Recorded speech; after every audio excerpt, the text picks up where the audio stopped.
오늘 우리 본문의 말씀은 너무나 잘 아는 그런 본문이죠.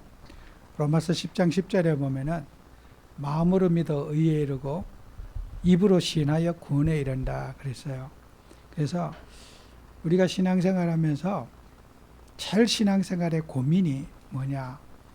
믿음과 행함이, 믿음이 있으면 행동이 나타나야 되고, 또 믿음의 결과로 삶이 치유되고 변화되고, 또 그런 응답들을 우리가 실제로 누리길 원하는데, 예수는 믿는 것 같은데 삶의 치유와 변화가 잘 일어나지 않는다는 그런 우리가 생각을 갖게 되는 거란 말이에요.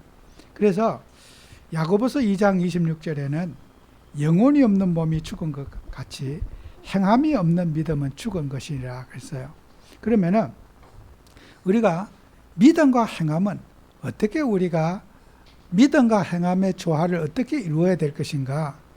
이것은 우리 모든 성도님들이 풀어가야 할 오늘 과제고, 또 예배를 통해서 여러분들은 많은 것을 다 기억하실 수는 없을 거예요.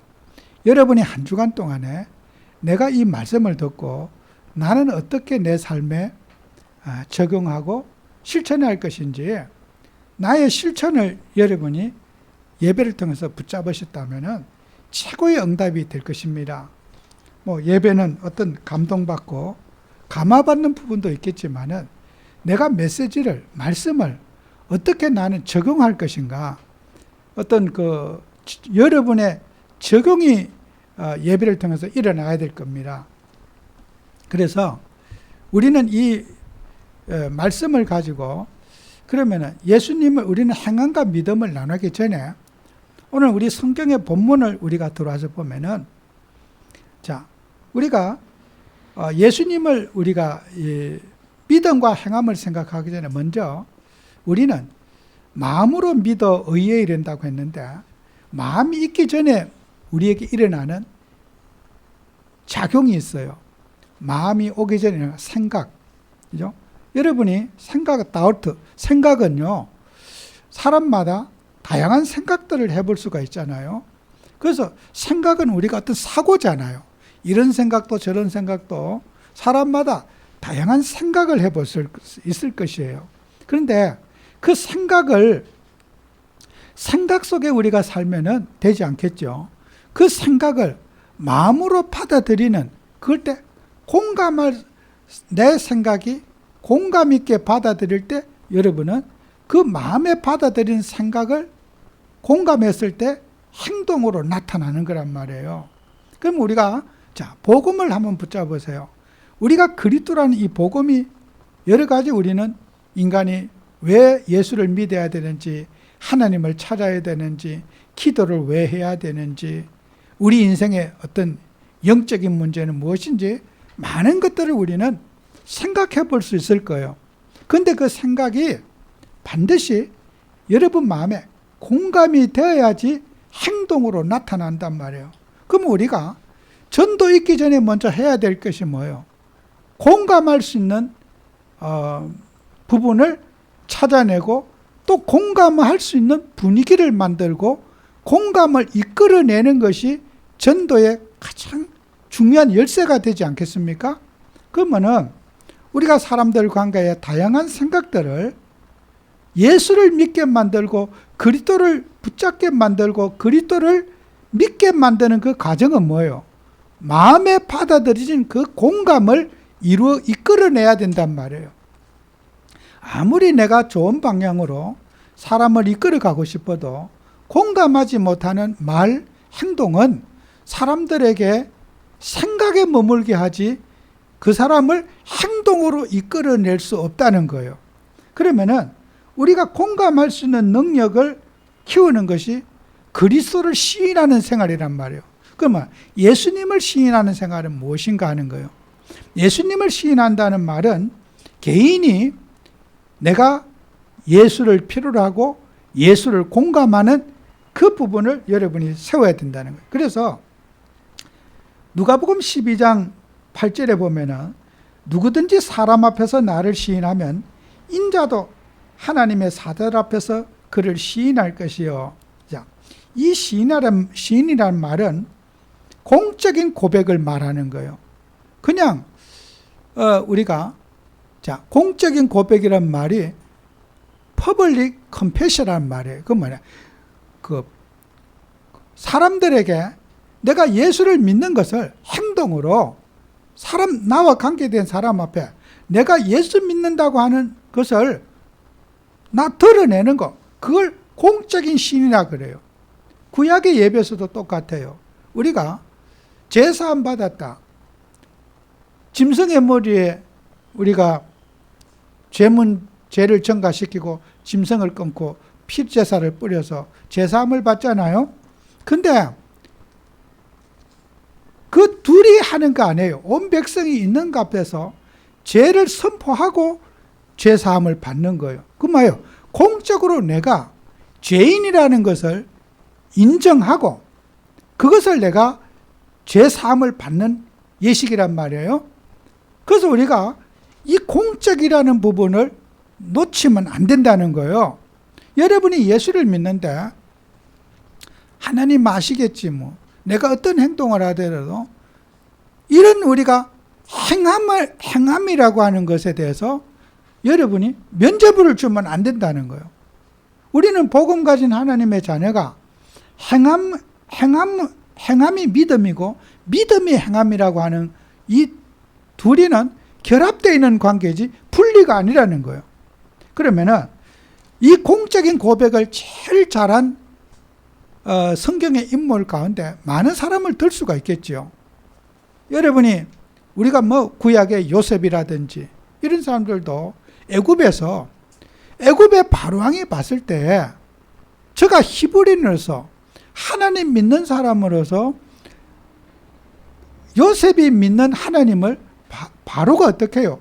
존경하고 공감했다는 말이에요. 그래서 요셉이 혼자서 예수 믿는 것이 아니라 사람들 앞에 내가 예수 믿는 것을 드러내놓고 예수 믿는다는 거예요. 그게 요셉이 가진 신앙의 그 축복이 공적인 시인을 하는 사람이란 말이에요.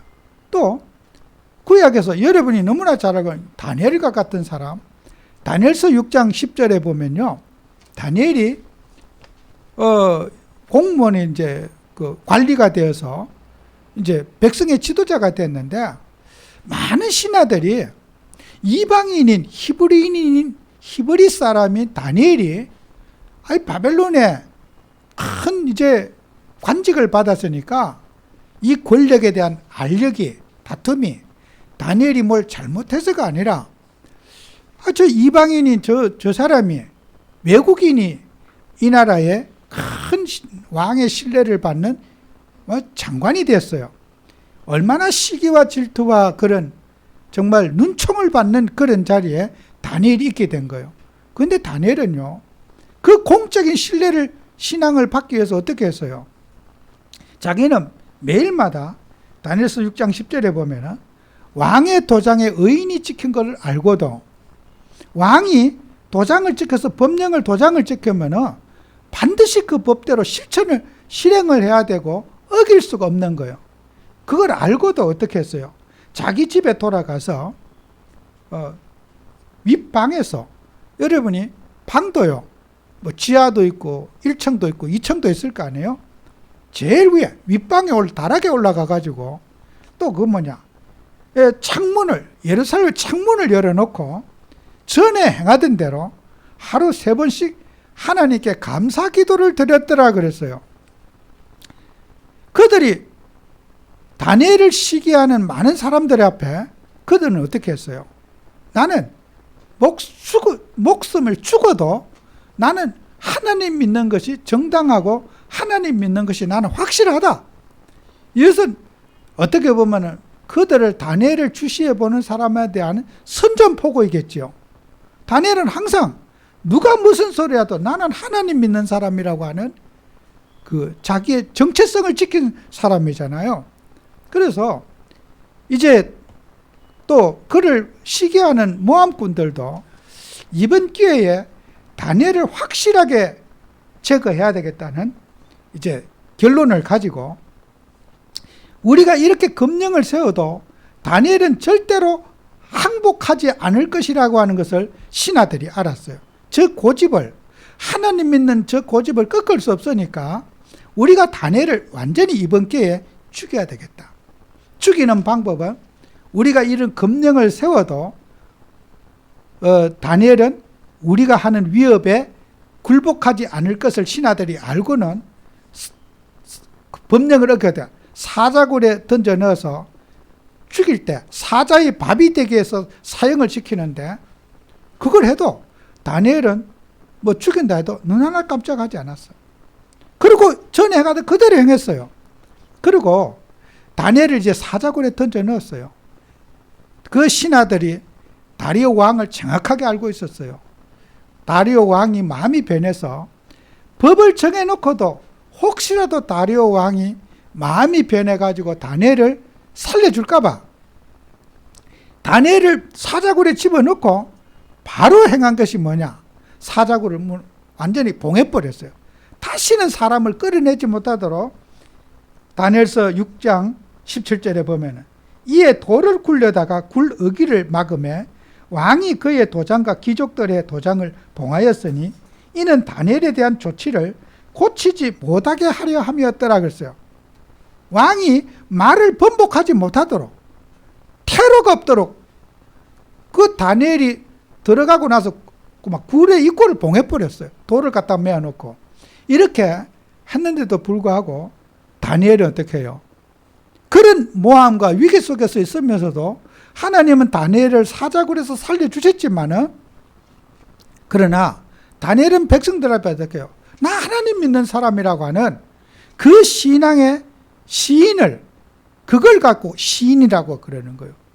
여러분이 예수 믿는데 예수를 시인하고 살아야 되는 것은, 이것은 마음으로 믿어 의에 이르고 입으로 시인하여 구원에 이른다.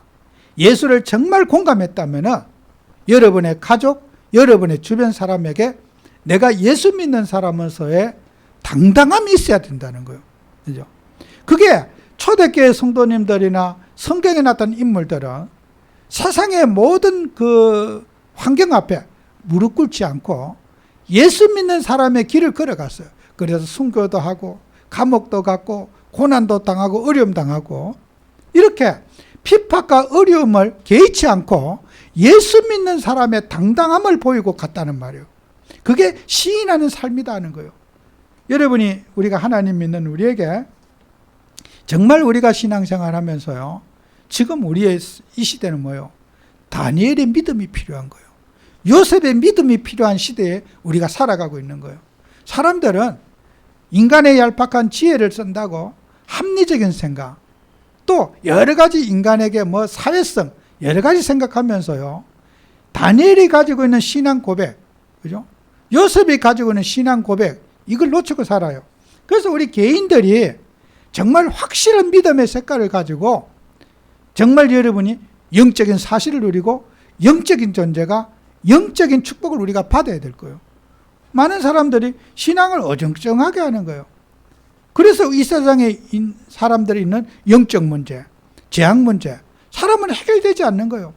여러분이 예수를 주로 시인하고 누군지 주의 이름을 부르면 구원받는다고 했는데 왜 나에게 있는 영적 문제는 해결되지 않느냐는 거예요. 나는 왜 이렇게 습관적인 문제가 치유되지 않느냐는 거예요. 그것은 한 가지의 원인이 있는 거예요. 내가 예수를 확실하게 붙잡지 않고 있었다는 결론이에요. 여러분이 사단 마귀가 왜 나를 이렇게 괴롭히고 있고 있느냐? 내가 예수 앞에 바르게 서지 못했기 때문에 일어난 문제라는 거예요.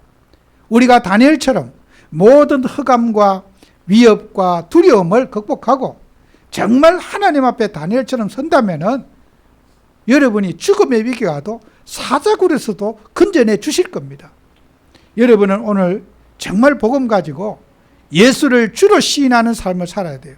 내가 생각 속에 머무는 예수가 아닌 마음으로 믿었을 때 마음에 원하는 것을 행동으로 옮기게 되잖아요.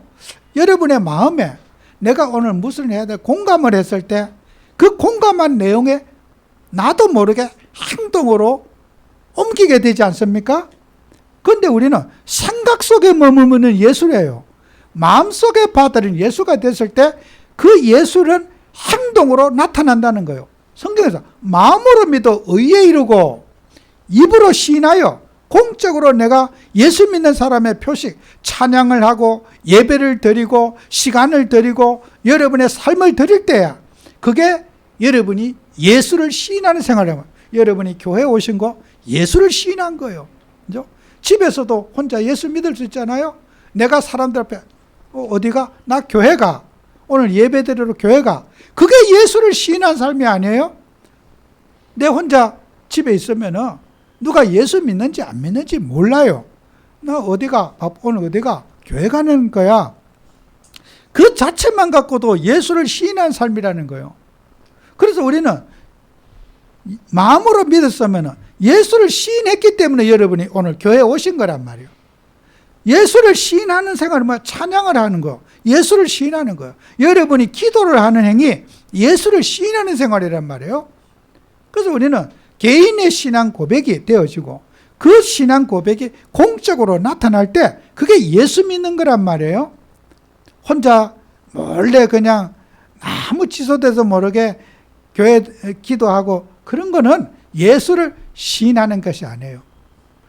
정말 우리는 예배드리고 기도하고 찬양하는 것이 예수를 마음으로 믿은 것이고 그것이 마음으로 믿은 것 행동으로 내 몸을 반응한 거 그게 믿음과 행함이 나타난 거란 말이에요.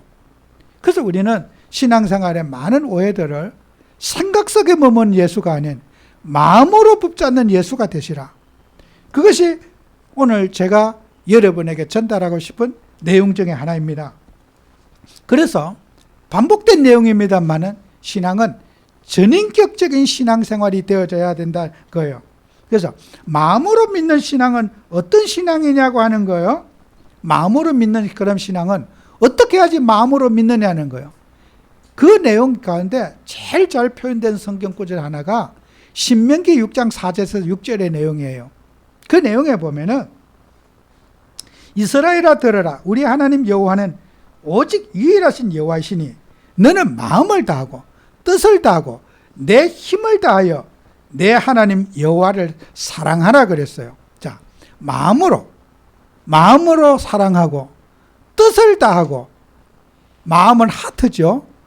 뜻이라고 하는 것은 soul이라고 하는 내 영혼이 그죠? 여러분이요 육이 있지만 영혼이 있어요. 여러분이 찬양할 때 육신도 찬양하지만 영혼도 찬양하고 있어요. 우리 인간은 영과 육이 하나가 돼서 영적 존재가 되어서 몸이 찬양을 하잖아요. 내 영혼도 찬양을 내 입술과 같이 하고 있다는 거예요. 마음을 다하고 뜻을 다하고 하트와 소울이 같이 함께하는 거란 말이에요. 그죠? 영혼이 함께하는 영혼이 이탈된 게 아니라 영혼이 함께하는 찬양, 마음과 영혼이 함께하는 찬양, 마음을 다하고 힘을 다 뜻을 다하고 힘을 다하고 마이트 모든 육체의 에너지를 다 쏟아서 여러분이 큰 소리로 부르짖고 큰 소리로 표현하고 찬양하는 거 힘을 다하라 그 뜻이 아니에요? 이 말씀을 붙잡은 우리들은 어떻게 해야 돼요? 자, 마음을 다하고 뜻을 다하고 마음과 영혼이 함께하고 내 있는 모든 육체가 크게 반응하고 그렇게 주를 사랑하라. 그러고 난 다음에 6절에는 오늘 내가 내게 명하는 이 말씀을 너는 마음에 새기고 그랬어요. 자, 여기에서 포인트가 뭐예요? 마음에 새기고. 이 마음에 새긴다는 말, 새긴다는 그 말은 임프레스라고 하는 거예요. 영어로. 제가 영어를 자꾸 얘기해서 죄송한데 표현이 한글보다 조금 쉬워서 자꾸 설명하는 거예요. 임프레스란 말은 각인, 우리 마음속에 어떤 각인시켰다 그런 뜻이에요. 내 마음에 각인시킨 것을 어떻게 해요? 마음에 새긴 것을 어떻게 해요? 전달을 하라. 전달. 자녀에게 앉았을 때든지 누울 때든지 길걸 때 잠잘 때든지 부지런히 하나님 말씀을 가르치라. 이게 뭐예요? 자식에게 각인을 시키라 그런 뜻이라고 저는 해석하지 않아요. 그 임프레스라는 말은 각인이라는 뜻도 해석을 할 수가 있지만은 감탄시킨다, 공감시킨다, 무자비하게 자식한테 화나게 막 그냥 잔소리하듯이 듣든지 말든지 하는 게 아니라 임프레스, 공감을 시킨다, 감동을 준다, 감탄을 시킨다 그런 거예요. 예수 믿는 사람들은요, 감동을 주는 사람이 돼야 되는 거예요. 무자비하게 그냥 잔소리하듯이 입에서 오토바이처럼 그냥 쏴붙이고, 그거는요 성경을 오해한 거예요. 그 임프레스는 감동시킨다, 감탄시킨다는 거예요. 저 공산주의자들처럼 어디 가다 놓고 막 사람을 막 무슨 세뇌시킨다. 어떻게 그 각인은 세뇌와 가까운 거예요. 그걸 말하는 게 아니에요. 감동을 주라는 거예요. 신앙 때문에 싸우지 말고 갈등하지 말고 화목하게 하고 이해시켜주고 공감시켜주라는 거예요. 그게 바로 우리는 전도자들이 해야 될 일이, 전도자들이 해야 될 마음으로 믿는 신앙을 전달하라는 신앙을 가져야 된다는 거예요. 저 이단자들처럼 사람을 몇 시간씩 가다 놓고 세뇌 교육시키는 그런 신앙이 아닌 공감을 시키라. 그죠? 우리의 신앙은 공감을 시키라는 거예요. 갈등하거나 싸우거나 불화하지 말고, 여러분 공감시키려면요, 감동을 주려면요, 여러분 자신 나를 내려놔야 돼요. 여러분이 어떤 일을 할 때는요, 다양한 생각들을, 사람은 똑같은 생각을 하는 사람이 없어요. 아무리 좋은 일도 내가 하고자 해도 똑같이 나와 똑같이 협조해 주는 사람이 없단 말이에요. 다 자기 생각을 하고 있단 말이에요. 자기 생각을 하고 있는 사람을 공감시키려고 하면은 그 공감시킬 때는 많은 에너지가 필요한 거예요. 양보도 해야 되고 또 립서비스도 해야 되고 사람을 기분 좋게 하는 뭔가가 있어야지 사람이 공감되는 거란 말이에요. 그 뭔가를 해야 된다는 거예요. 여러분요, 예수 믿으면요, 듣든지 말든지 따라와가 아니라 듣게 만들고 공감시키고 분위기가 안 되면 분위기를 만들고 하는 그 작업을 해야 된다는 거예요. 신명기 6장 4절에서 6절의 이 말씀은 오늘 우리가 꼭 기억해야 돼요. 자녀들을 인격을 학대하면서 가족을 학대하면서 안 따라오면 다 막이고 따라와야 된다. 나를 따라라. 그죠? 예수님만 하실 수 있는 말씀이요. 나를 따라라. 이 말은 예수님만 하실 수 있는 말이지 우리는 공감을 시키는 게 우리의 삶이에요. 예수님은 나를 따르라. 자신 제자들에게 나를 따르라. 다 버리고 나를 따르라 그랬어요. 우리는 사람들에게 다 버리고 나를 따르라 이러면요, 교주가 되는 거예요. 여러분과 저는 예수님이 하신 일과 예수는 하나님으로서 나를 따르라 하실 수 있어요. 그러나 우리는 나를 따르라 그러면 안 돼요. 제가 이 자리에 여러분과 나를 따르라. 안 따라오면 다 막이다. 다 나쁜 놈이다. 그렇게 말한다면은 제가 이단이 되는 거예요. 교주가 되는 거예요. 우리 주님은 그렇게 말씀하셨지만은 우리는 주님을 따라가지 사람에게는 공감을 하고 같이 함께하고 공유하고 감동을 주는 사람이 돼야 된다는 거예요. 그게 하나님의 말씀을 신명기 6장 4절 6절을 붙잡는 언약 가진 하나님 자한테는 평안을 누리고 기쁨을 주고 사람의 마음에 그런 이해를 구하는 그런 우리 성도들이 되어 주셔야 된다는 거예요. 그게 마음으로 믿는 신앙, 그럴 때 어떻게 해요?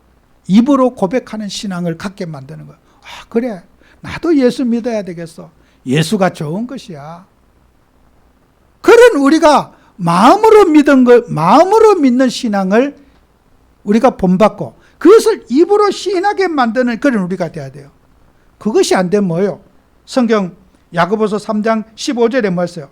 정욕의 것이니 귀신의 것이라 그랬어요.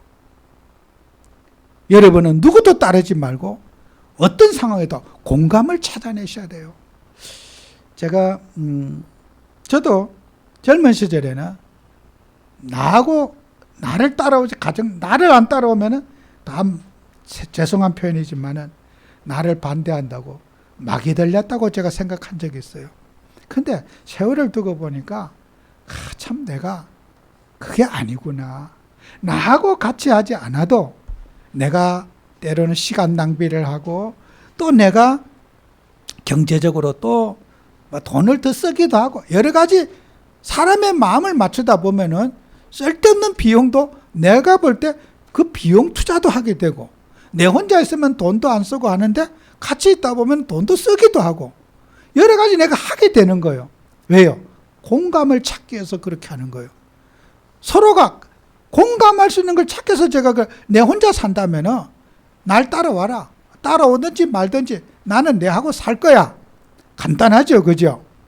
우리는 뭐합니까? 그 공감을 가지고 복음 전하고 정말 전 세계 현장에 하나님의 뜻을 전달하기 위해서는 어떤 장소, 어떤 만남에도 내가 아무리 좋은 일이라도 공감할 수 있는 걸 찾는 것이 전도자의 키입니다.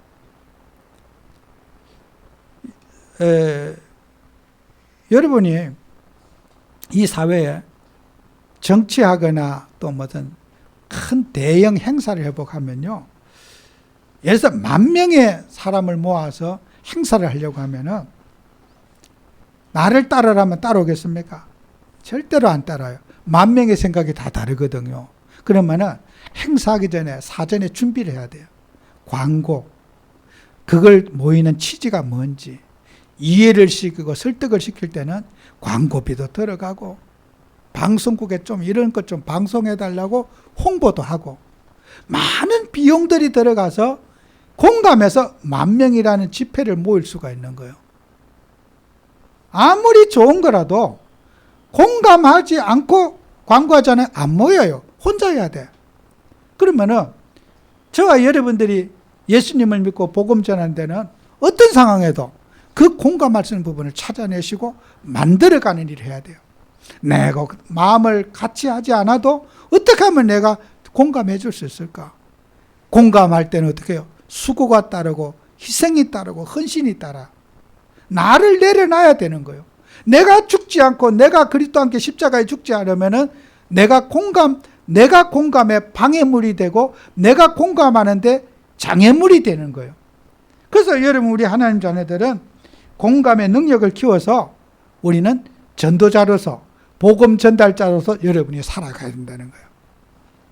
우리는 세상에 정치하려고 공감을 찾는 게 아니라 세상 성공하려고 우리는 복음 전하는데 복음 전달자의 사명을 감당하기 위해서 나는 나를 죽여야 된다는 거예요. 그래서 바울은 빌립보서 3장 8절에 보면은 모든 것을 해로 여기면 내 주 그리스도 예수를 아는 지식이 가장 고상하기 때문이라 그랬어요. 바울이 한 가지 깨달은 게 있어요. 그가 빌립보서 3장 8절이 왜 우리가 늘 그 신앙 고백처럼 얘기합니까? 최고의 지식을 깨달았다는 거예요. 바울은 예수 아는 지식, 그리스도 예수 아는 최고의 지식, 그죠? 정말 이 세상에 많은 지식이 있지만 최고의 지식, 이거 한 가지가 없어가지고 예수 아는 지식이 없어서 세상이 힘들고 있고 고통받고 있구나.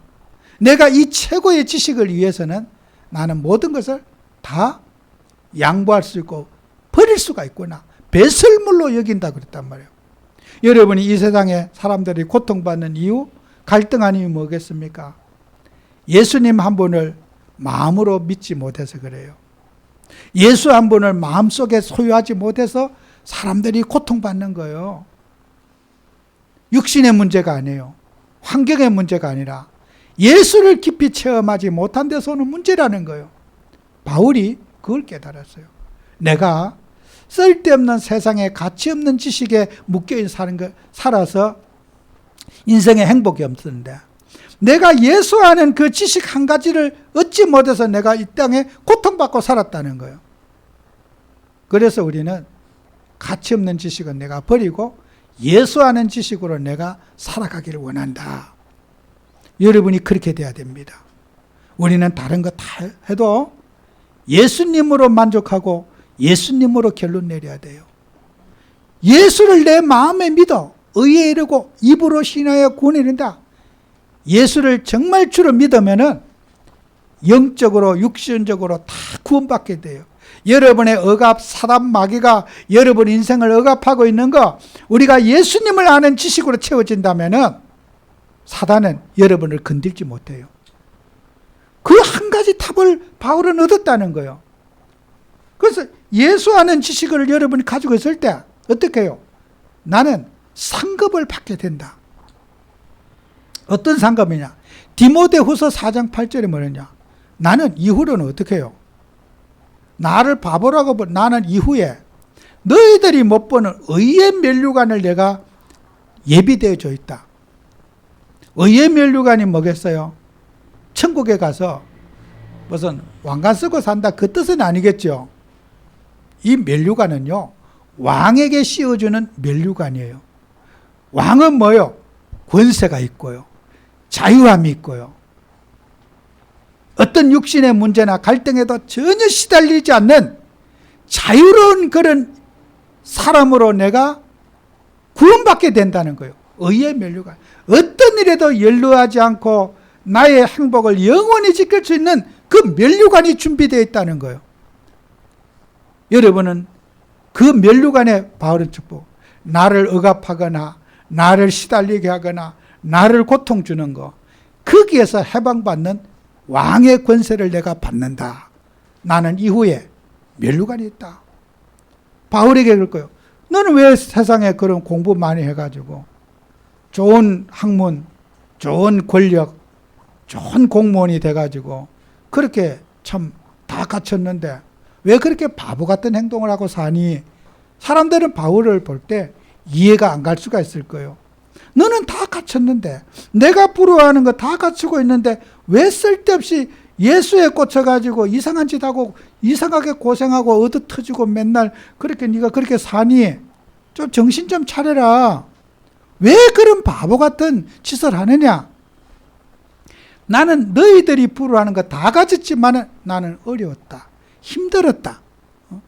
너희가 부러워하는 거 다 가졌지만 나는 너무 힘들고 괴롭게 살았다. 내 인생의 행복은 예수에게서 나고 그리스도에게 내 인생의 행복이 나오더라. 다른 데서 행복이 나오는 게 아니더라. 나를 고만 괴롭게 해라. 이후에 내가 천국에 가서 의의 면류관이 나를 위해 예비되어져 있다. 어떤 것에도 내가 굴하지 않고 시달리지 않고 매이지 않는 자유인으로서 내가 살아가는 천국의 축복을 누리는 내가 하나님 자녀가 된 거다. 너희들도 이 복음을 받으라. 바울은 자기를 핍박하는 자에게 빌립보서 이 설명을 해주는 거예요. 내가 부러워하는 거기에 매이지 말고 내가 가지고 있는 우리가 육신적인 그런 것에 매이지 말고 예수를 붙잡으라. 예수 안에 행복이 있고 예수 안에 인생 응답이 있고 예수 이름으로 기도할 때 인생을 묶고 있는 모든 사단 마귀 귀신은 떠나가게 되고 자유인이 된다. 바울이 전하는 복음은 지금 빌립보서나 디모데후서에 말한 이 복음은 뭐예요? 내가 그리스도를 공감할 수 있게 전달하는 거예요. 사람들이 그렇게 시비를 걸고 핍박하고 이해 못해서 핍박하는 거잖아요. 바울을 핍박할 때 바울이 하는 행동이 공감이 안 되니까 공감 가게 설명해 주는 내용이란 말이에요. 너희들이 복음을 모르는 사람이 공감을 못해서 전도자를 이해를 못했고 예수 믿는 사람은 이해를 못해서 지금 우리는 핍박으로 받지만은 그 핍박을 푸는 것은 뭐예요? 이해를 시켜주고 공감할 수 있게 해주는 거란 말이에요. 내가 왜 이러고 있는지, 내가 왜 전도자로 살아가야 되는지. 여러분은 이번 한 주간도 이 언약 붙잡고 우리의 삶의 현장에서 어디든지 나를 버리지 않으면 사람을 공감시킬 수 없어요. 내 주장을 가지고 있으면 공감시킬 수가 없어요. 나를 그리스도의 십자가 위에 내려놓고 내가 죽어야지, 사람들의 소리를 들을 수가 있고 사람들의 아픔을 내가 그들을 눈높이 해줄 수 있는 거예요. 여러분, 그래서 오늘도 예수님 믿는 우리가 나를 내려놓고 여러분 주변의 모든 그런 고통받는 소리에 답을 주고 위로해주며 복음 전가하는 여러분 되시기를 축원합니다. 기도합니다. 주님, 우리에게 하나님의 은혜를 주셔서 정말 우리가 예수를 그리스도로 시인한 우리가 세상에 많은 사람들이 고통과 어려움과 불안과 고통 속에 살고 있습니다. 저들에게 예수 그리스도의 복음을 증거하며 전도자의 삶을 누릴 수 있도록 축복해 주옵소서. 예수님 이름으로 기도합니다. 아멘.